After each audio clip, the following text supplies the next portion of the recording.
A pergunta é a seguinte: o que classifica uma caldeira ou vaso de pressão na NR13? Seria somente pressão? Imagina que quando você vai fazer uma inspeção, o ideal é que você já faça essa categorização, né? Eu costumo dizer, em vez de classificação. Porque caldeiras realmente existem duas classes e duas categorias, que é categoria A e B, que vai dividir a questão da pressão. Aí sim seria só a questão da pressão, que é acima, caldeiras com pressão acima de 19,98, né? Ou seja, 20 quilos, caldeiras de 20 quilos, categoria A. E caldeiras menores do que 19,98 quilograma força por centímetro quadrado, categoria B. Então, nesse caso da categoria da caldeira, é isso que diferencia, tá? Mas é interessante que a caldeira, além disso, tem outros parâmetros. Então, ela tem que ter, por exemplo, 100 litros, né, de volume interno de acúmulo de água barra vapor, para que ela seja realmente uma caldeira fiscalizada pela NR13. Então, às vezes você tem aquelas caldeirinhas que ligam na tomada, né, para esquentar água ou algo assim, que são caldeiras elétricas. Eu até cito isso muito no meu curso de alta performance, que é o curso completo.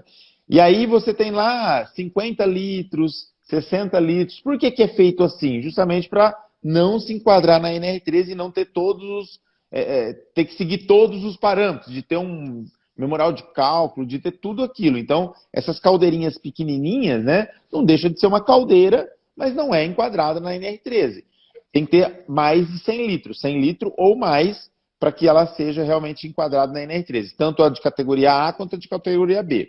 Claro, né, que algumas caldeiras de grande porte, você não vai ficar calculando ou perguntando para o seu cliente quantos litros tem, né? Você vai lá numa caldeira de, sei lá, 400 toneladas a hora, cara, a caldeira já é gigante, então não precisa fazer esse tipo de pergunta. Caldeira com 90 kg de pressão, 110 quilos de pressão, você não precisa nem perguntar nada disso. Ela já é uma caldeira de categoria A, né? E essas caldeiras, elas devem ser fiscalizadas ou inspecionadas periodicamente, uma vez por ano, a cada 12 meses. Isso para quem não tem o SPI, né? Que é a inspeção própria de equipamento. Agora, nos casos dos vasos de pressão, já é um pouco diferente, porque você categoriza de acordo com a pressão e volume. Então você tem lá pressão e volume, pressão versus volume, que é o produto PV. E aí você vai, primeiro ponto é fazer o cálculo do produto PV. E aí esse cálculo é pressão em kPa vezes volume em metros cúbicos. Quando você faz essa multiplicação, se o resultado for maior que 8, que é o parâmetro, né, que é o limite entre vaso que deve ser fiscalizado pela NR13 ou não, que é 8, se der maior que 8, fiscaliza pela NR13. Se der menor que 8, não fiscaliza pela NR13. Tem um porém. Se o fluido, né, for inflamável, se for de categoria A, por exemplo, se ele for inflamável ou combustível de categoria A, você precisa, independente da categoria, da classe do produto PV, do cálculo de produto PV, ele já é um vaso que precisa ser fiscalizado pela NR13. Então tem esses parâmetros. Aí depois vem a categorização.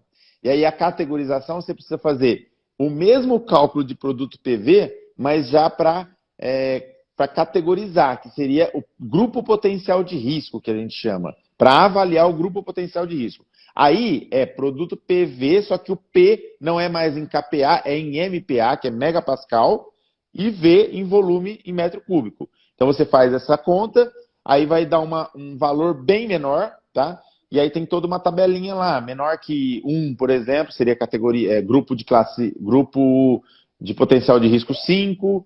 Se for maior que 1, entre 2,5 e 1, se eu não me engano, não me lembro muito bem, ficaria no grupo potencial de risco 4, e aí você faz o cruzamento entre o grupo potencial de risco e o tipo do fluido, e aí você cruza e vê a categoria. Então, essa pergunta é muito interessante porque a classificação de uma caldeira, em parte, ela é simplesmente com base na pressão. Mas os vasos de pressão, não. Os vasos de pressão já são diferentes. Tem todo esse parâmetro que eu falei aí para você avaliar.